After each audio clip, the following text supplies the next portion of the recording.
Muzaffarnagar town hall के बाहर वर्षों से लगने वाले चाट बाजार को नगर पालिका द्वारा हटाए जाने के विरोध में मंगलवार से रेडी पटरी व्यापारियों ने टेंट लगाकर धरना प्रदर्शन शुरू कर दिया। नाराज व्यापारियों ने योगी तेरे राज में कटोरा आ गया हाथ में और नगर पालिका प्रशासन गरीबों पर अत्याचार बंद करो जैसे पोस्टर लेकर नगर पालिका प्रशासन के खिलाफ जमकर नारेबाजी की। नगर पालिका ईओ प्रज्ञा सिंह द्वारा दिए गए निर्देश के बाद चाट बाजार को हटाया गया है। बताया जा रहा है कि चाट बाजार का पिछला ठेका 31 मार्च 2025 को समाप्त हो गया था और इस पर कोई नया ठेका जारी नहीं किया गया है। पालिका प्रशासन का तर्क है कि टाउन हॉल के बाहर सौंदर्यीकरण कार्य होना है और चाट बाजार की वजह से सड़क पर जाम की स्थिति उत्पन्न होती है।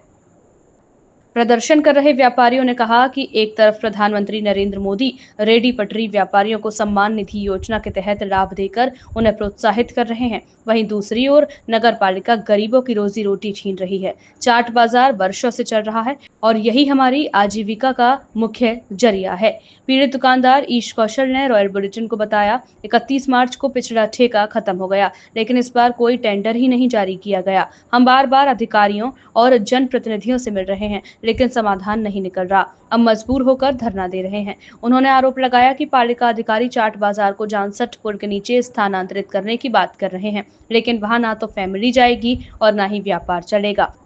शहर में वैसे भी हर चौराहे और सड़क पर जाम लगता है, लेकिन हटाया केवल गरीबों को जा रहा है। धरना अनिश्चितकालीन मांगे पूरी होने तक जारी रहेगा। व्यापारियों ने साफ कर दिया है कि जब तक उन्हें दोबारा चाट बाजार लगाने की अनुमति नहीं दी जाती, तब तक उनका धरना जारी रहेगा। इस दौरान बड़ी संख्या में ठेला व्यापारी मौजूद रहे और प्रशासन के खिलाफ रोष जताया।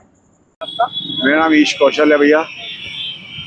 घर में बैठे हैं बंद करके सभी को क्या बोलता है भैया 31 मार्च में ठेका खत्म हो गया था। उसके बाद नगर पालिका ईओ ने नोटिस दिया कि यहाँ से चाट बाजार हटा दिया जाए।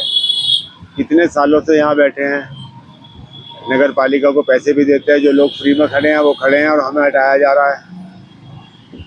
और बाकी आप देखिए जगह कितनी है, थोड़ा पीछे गए जो बैठकर बात हो सकती है, थोड़ा पीछे करना हो आगे की, जैसे भी मतलब जिस तरह से भी हो बात। रीजन दे रहे हैं हटाने के लिए उनका कहना है सौंदर्यीकरण किया जाएगा।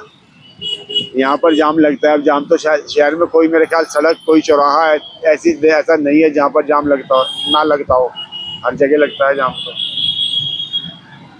और सौंदर्यीकरण के लिए कह रहे हैं तो सौंदर्यीकरण दोनों तरह से हो सकता है कि हमारा रोजगार भी रहे और हमारे काउंटर्स को इस तरह से व्यवस्थित कर दिया जाए कि सौंदर्यीकरण उस पर भी किया जा सकता है और रोजगार भी चलता रहे हमारा।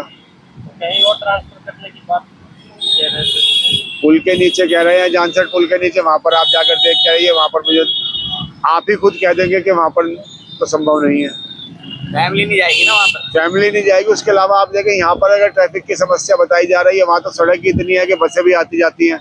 अगर एक एक्टिवा भी किसी का खड़ा हो जाएगा तो बस निकलनी मुश्किल हो जाएगी और बसें आती जाती, कोई हादसा हो जाए किसी के साथ। खैर क्या चलता है वो, हम तो यही चाहते हैं कि भैया सौंदर्यीकरण भी हो और हमारा रोजगार भी रहे, दोनों बातें हो जाएं। हम भारतीय जनता पार्टी के साथ बैठे हैं, सरकार के ही वोटर हैं, इसी सरकार को वोट दी है तो किससे कहेंगे, हम इनसे ही कहेंगे। और जब इन्होंने सुनवाई नहीं की तो धरने पे ही बैठना पड़ा।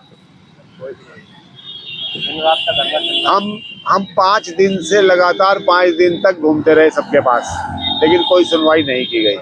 उसके बाद थोड़ा हम वालिया जी ने आश्वासन दिया, लेकिन उसके बाद भी कोई सुनवाई नहीं हुई।